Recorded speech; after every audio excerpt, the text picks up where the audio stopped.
요즘에 매주마다 경로당에 다닙니다. 매주 경로당 다닙니다. 가서 이제 우리 전수만 권사님이 소개시켜가지고 경로당에 가서 할아버지 할머니 밥 먹으면서 대화하고 전도하고 있는데요. 그렇게 대화하는 건데 어제가 아니구나. 지난 금요일날 만나신 한 할아버지가 이렇게 얘기하셨습니다. 제가 물어봤거든요. 할아버지 예수님이 누구신지 아세요? 아니면 예수님 얘기 들어보셨어요? 물어봤습니다. 근데 그분이 말씀하시기를 내가 젊었을 적에 안수 집사였다는 겁니다. 안수 집사. 그래서 자신이 섬기는 교회는 작은 교회 가지고 장로가 없었기 때문에 자신이 교회 재정 개수를 했대요. 우리 예찬이처럼. 그런데 이야기를 이렇게 나눈다가 마지막에 이러는 겁니다. 교회 나간 거 다 말짱 꽝이야. 자네 정신 차리고 그냥 자네 인생 살아. 이렇게 말씀하시더군요. 그래서 무슨 말인가 들어보니까 내용이 이랬습니다. 자신이 교회 다닐 적에 참 많은 사람들을 도와줬대요. 신학생들 도와주고 가난한 사람도 도와주고 교회 목사님들을 많이 도와드리고. 근데 지금 나이 들어보니까 그 중에 자기에 찾아오는 사람은커녕 연락하는 사람도 하나 없더라고 합니다. 허무하셨던 것이죠. 그래서 제가 이렇게 얘기했습니다. 할아버지, 그래도 하나님은 아실 겁니다. 그러니까 그 할아버지가 그냥 비웃기만 하시더라고요. 하하, 알긴 뭘 알아. 알긴 뭘 알아. 근데 그 전주에 제가 만난 할머니가 한 분 있었습니다. 이게 10대 바꿔서 식사를 하는데, 근데 그 할머니는 그 할아버지보다 나이가 더 많으신 할머니였어요. 근데 이분 참 특이한 게 항상 웃습니다. 항상 웃고 다녀요.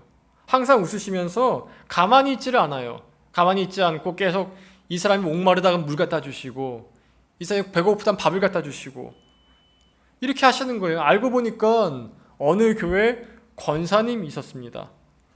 이분 대화하는데 대화할 시간도 없었어요. 계속 뭐 물도 갖다 줘야 되고 저것 갖다 줘야 돼가지고. 이분은 항상 웃으시면서 자신의 도움이 필요한 사람을 찾아다니셨습니다. 이 두 분을 보면서 제가 생각이 좀 많이 들었습니다.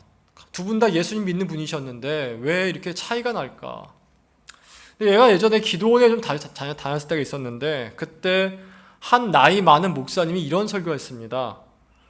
이분은 은퇴하신 목사님이셨는데요. 나이가 들면서 점점 육체가 쇠하지 않습니까? 몸이 무너지지 않습니까? 몸이 무너지면 무너질수록 그 사람의 영혼이 드러난다는 거예요. 어떤 사람의 영혼은 싱싱하게 살아있어가지고 나이가 들수록 그 영혼이 더 드러납니다. 몸이 망가지면 망가질수록 영혼이 더 드러난다는 거예요. 저희 아내랑 저랑 아는 한 교수님이 계신데 이분이 88세십니다. 88세. 근데 저도 그렇고 아내도 그렇고 이 교수님 볼 때마다 느끼는 게 있어요. 그분은 몸이 정신을 못 따라가요. 나이가 들어서 몸이 막 망가지고 있는데 정신과 마음이 막 빛나요. 말도 많이 안 하시는데 한마디 던지시는 게 이게 막 영혼을 후고 파고 들어요, 진짜로. 대화하다 보면요, 그분 존재 자체가 막 활활 피타오르는 것 같아요. 니체간 말처럼. 근데 저희 경로당에서 보는 어떤 할머니들은 보면은, 할아버지들 보면은 껍데기만 있어요. 대화를 하더라도 살아있다는 느낌이 하나도 안 들어. 그냥 껍데기만 거기 있고 밥만 먹고 배 아프면 화장실 가고 배고프면 밥 먹고 그냥 그렇게 왔다 갔다 살아가요. 그러니까 영혼이 죽어버린 것 같아요. 그냥 이게 뭐 좋은 표현인지 모르겠지만 마음이 죽어버린 것 같아요. 이게 병에 있는 것도 아니고 아닌 것도 아닌데 그냥 마음이 죽어 있어요. 어느 순간 살아있다는 느낌이 전혀 들지 않는 거죠. 근데 여러분, 이거 저는 가끔 청년들하고 대화도 느낄 때가 있습니다. 한 청년하고 얘기하면은 온통 관심사가 자신의 쾌락입니다. 자신의 기쁨, 자신의 즐거움이에요. 올해는 여기 여행 가야지, 이번 이거 먹어야지, 이거 여기 갔다 와야지, 이거 봐야지. 대화의 90%가 자기가 누리고 싶고 즐기고 싶은 밖에 없어요. 육체만 매달려 있는 거죠. 껍데기만 있는 거죠. 어떤 대화를 하더라도 요새 마음은 어때? 그러면 몰라, 그런 거 묻지 마, 이렇게 얘기 나옵니다. 껍데기만 있어요. 근데 그 기도원에서 이 나이 많으신 목사님이 이 두 사람을 비교하시면서 그 영혼이 싱싱한 사람, 영혼이 죽은 사람 비교하시면서 말씀하신 게 로마서 8장 28절입니다. 한번 다 같이 읽어보겠습니다. 시작. 우리가 알거니와 하나님을 사랑하는 자, 곧 그의 뜻대로 부르심을 입은 자들에게는 모든 것이 합력하여 선을 이루느니라. 이 목사님 이렇게 말씀하십니다. 인생의 두 부류라는 거예요. 첫 번째 부류는 하나님이 그 안에서 선을 이룬 인생이에요. 선을 이룬 인생은 영원히 살아있어요. 뭔가 빛이 나요. 몸은 망가져가고 점점 노쇠가지만 빛이 나요. 반면에 선이 이루어지지 않은 인생은 나이가 들면 들수록 무너져가요. 죽어져가요. 여러분 기억하시기 바랍니다. 여러분 나이가 들었을 때 여러분 나이가 이제 몸이 노쇠해지고 있죠? 그렇지 않습니까? 아직 바짝바짝 올라가고 있습니까? 노쇠해져가지고 몸이 잘 안 움직일 때 그때 영혼이 드러납니다. 그때 내 영혼이 드러나게 될 거예요. 원래 아픈 사람일수록 더 영혼밖에 보일 게 없거든요. 진짜 모습 드러나요. 아픈 사람일수록. 그때 그 많은 상실감이 있어요. 내 몸이 무너져가기 때문에.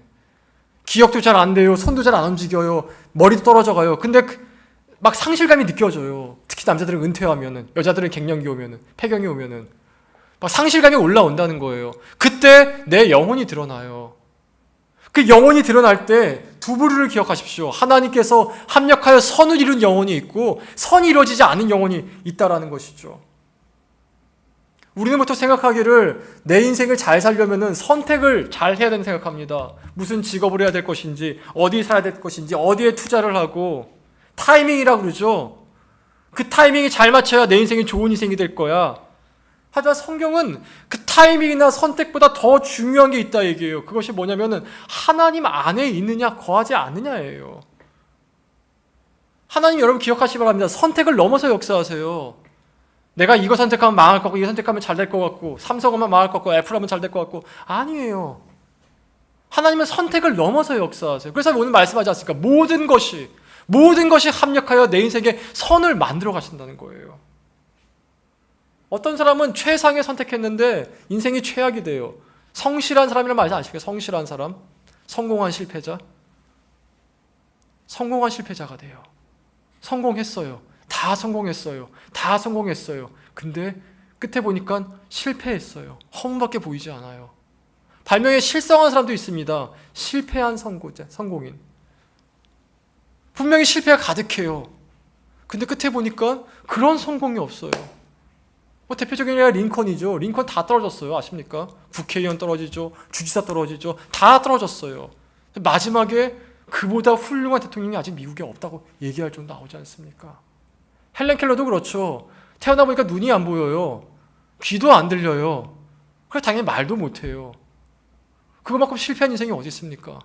근데 그 인생이 마지막에 뭐라 하니까 헬렌 켈러만큼이라도 살라고. 헬렌 켈러만큼이라도 살라고. 여러분 성실한 사람도 있고 실성한 사람도 있습니다. 차이가 뭐냐? 그가 누구 안에 거했느냐예요.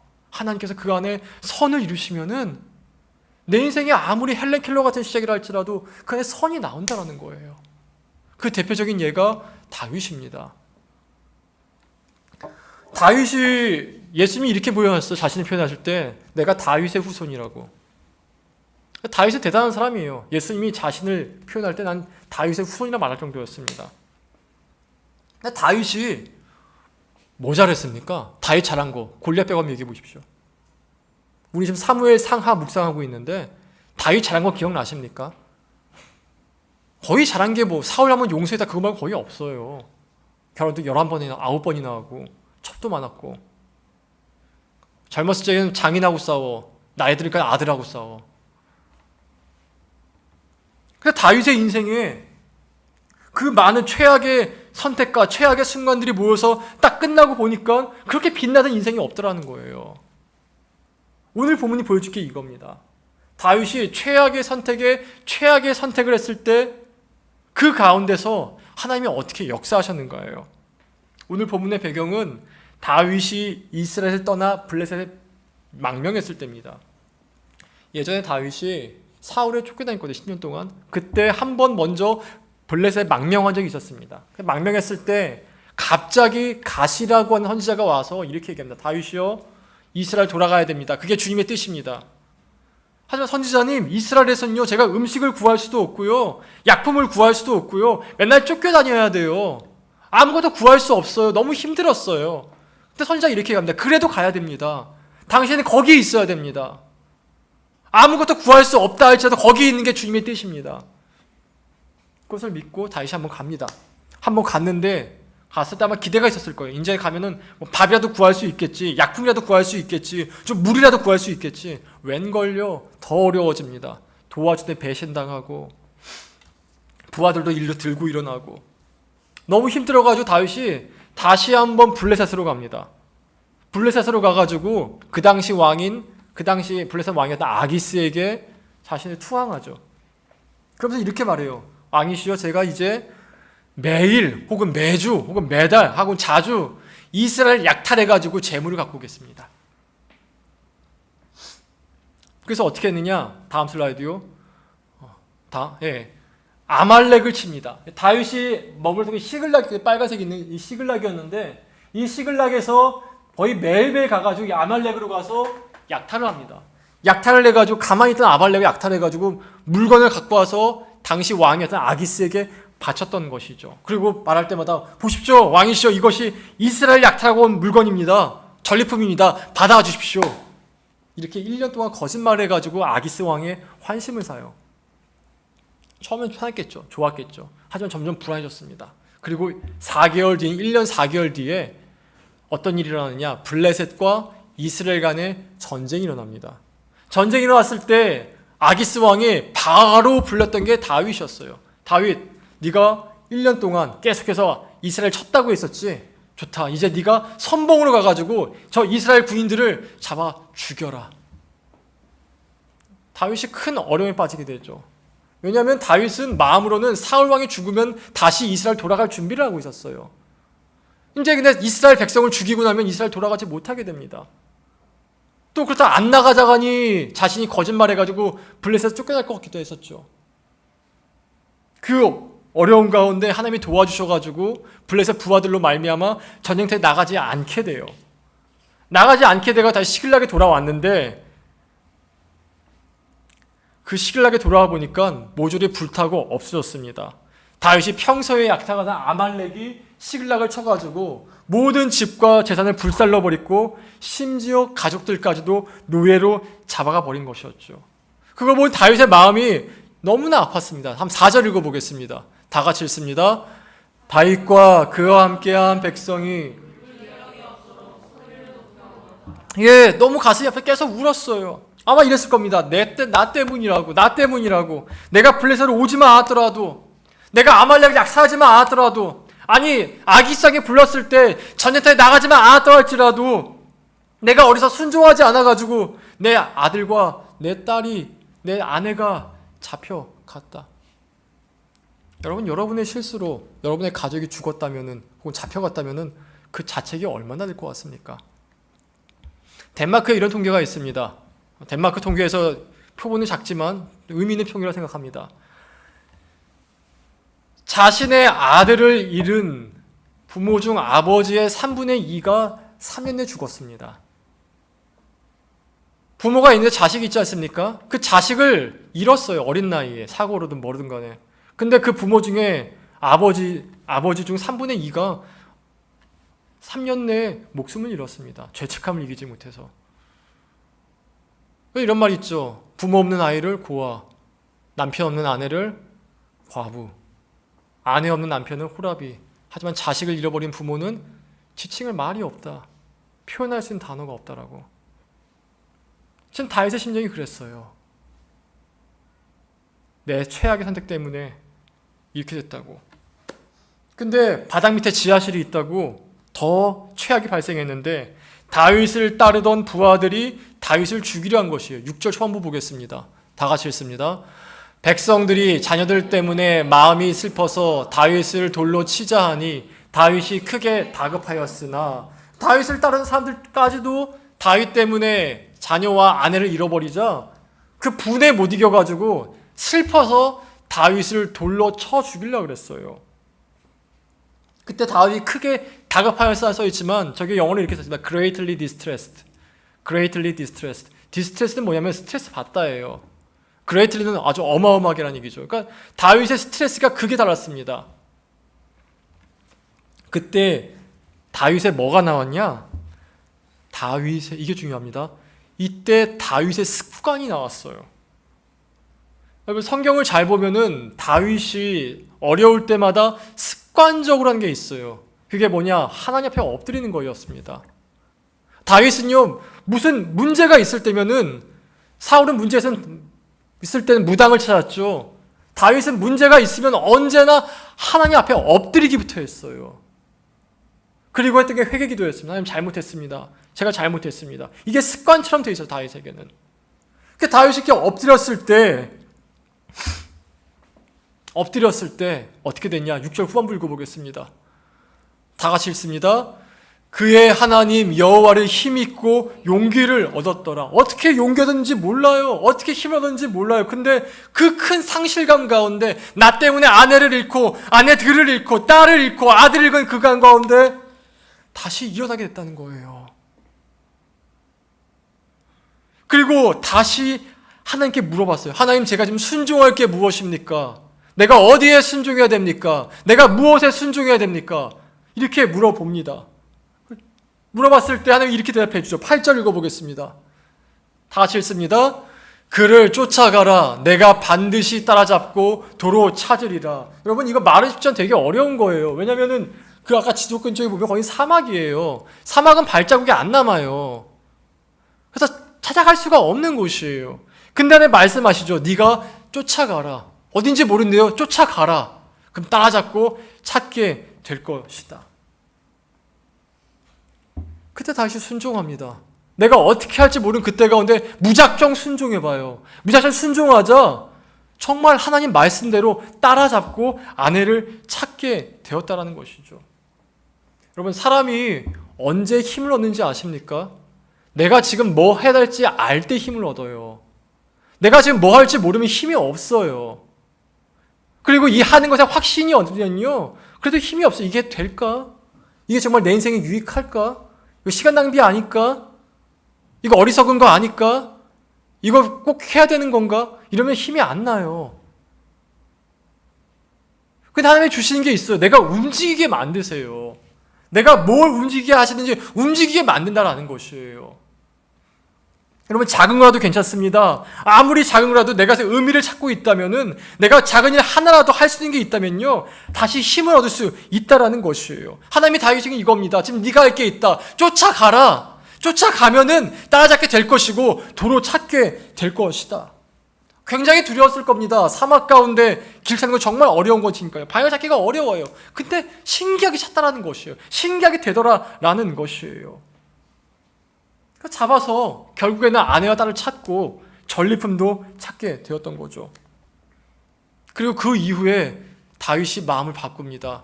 전에는 사울이 무서워가지고 블레셋에 왔지만 다시 사울이 있는 유다 지방으로 들어가게 된 것이었죠. 차이가 뭔지 아십니까? 처음에 다윗은 두려움 때문에 블레셋에 왔어요. 근데 이제는 하나님 말씀 때문에 두려움을 맞서게 되었다는 거예요. 여러분, 두려움이 내 인생의 방향을 결정하게 되면은 늘 후회합니다. 두려움이 내 인생의 방향을 결정하게 된다면, 내가 이거 죽지 못해 한다면은, 할 게 없어서 한다면은, 그냥 어쩔 수 없이 한다면은 늘 후회합니다. 내 인생의 방향은요, 하나님 말씀이 정하는 거예요. 그 길이 사막 같을지라도 가보는 겁니다.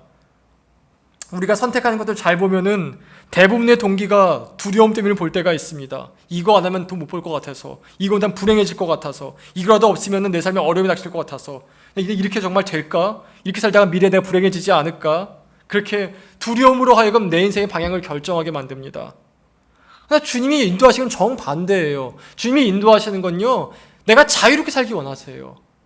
나를 더 자유하게 살기 원하세요. 나를 아무것도 속박되지 않고 정말 자유롭게 살기 원하세요. 내가 자유하면요, 뭐가 날 결정하는지 아십니까? 나 이거 하면 정말 기분 좋을 것 같아. 나 이거 하면 정말 기쁠 것 같아. 나 이거 하면 정말 자랑스러울 것 같아. 이런 기쁨이 나를 선택하게 된다는 것이에요. 그래서 더 놀라운 것은 주님이 이걸 이루어내세요. 결국엔 이루어내세요. 그러니까 아까 나자 모든 것이 합력하여 선을 이루어 간다고. 여러분, 이것이 구원받은 자들에게 주님 허락하신 기쁨 중 하나입니다. 하나님은 합력하서 선을 이루어 가세요. 그러니 여러분, 자, 따라하십시다. 움직이자. 네, 움직이세요. 멈춰있지 마세요. 절대로 멈춰있지 마세요. 바울이 교회를 핍박했지만 어쨌든 움직였어요. 그 움직일 때 주님 방향 바꾸시니까 쓰임 받지 않습니다. 이 말 여러분 오해하지 말기 바랍니다. 차라리 죄라도 지으세요. 차라리 죄라도 지으세요. 움직이세요. 계속해서. 그래야 주님 방향을 바꿔주세요. 두려움에 먹혀 있으면요, 늘 움츠려서 움직이질 않아요. 가만히 있어요. 머릿속에 온갖 생각이 다 있어요. 그러나 여러분, 그거는 여전히 두려움에 먹혀 있는 상태인 것이에요. 하나님이 우리로 하여금 합력하여 선을 이루어 가십니다. 항상 선을 이루어 가십니다. 그러니 여러분, 믿고 움직이세요.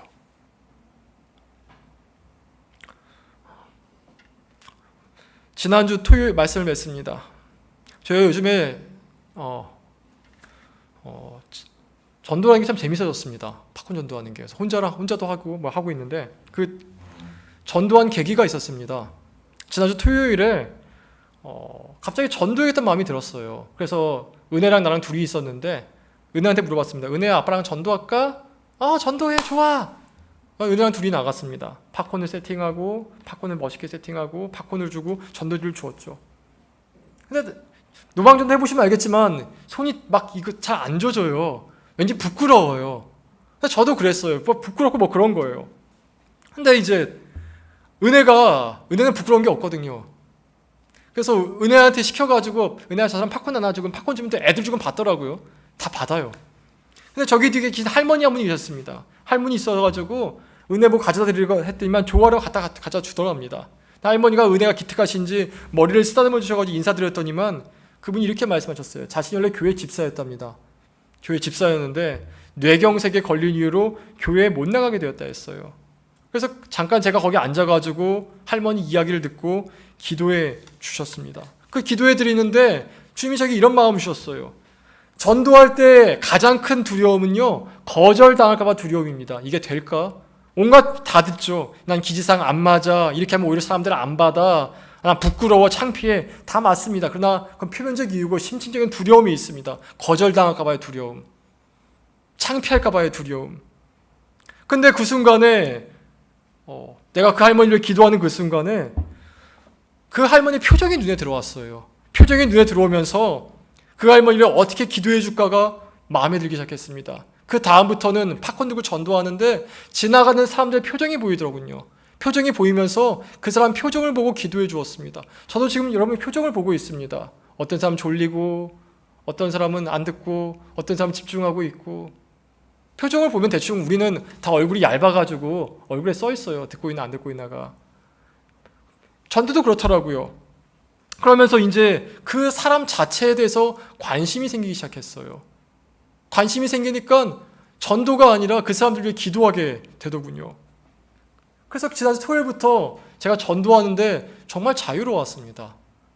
받을까 안 받을까, 될까 안 될까, 부끄럽까 안 부끄럽까가 아니라 난 팝콘 주는 게 즐겁고 저 사람들 위해 기도하는 게 즐겁다로 변하게 되더군요. 정말 자유롭게 전도한 것이죠. 여러분, 이 자유함이 여러분에게 있기를 소망합니다. 내 인생 가운데도 수많은 일들이 있죠. 안 되는 것도 굉장히 많죠.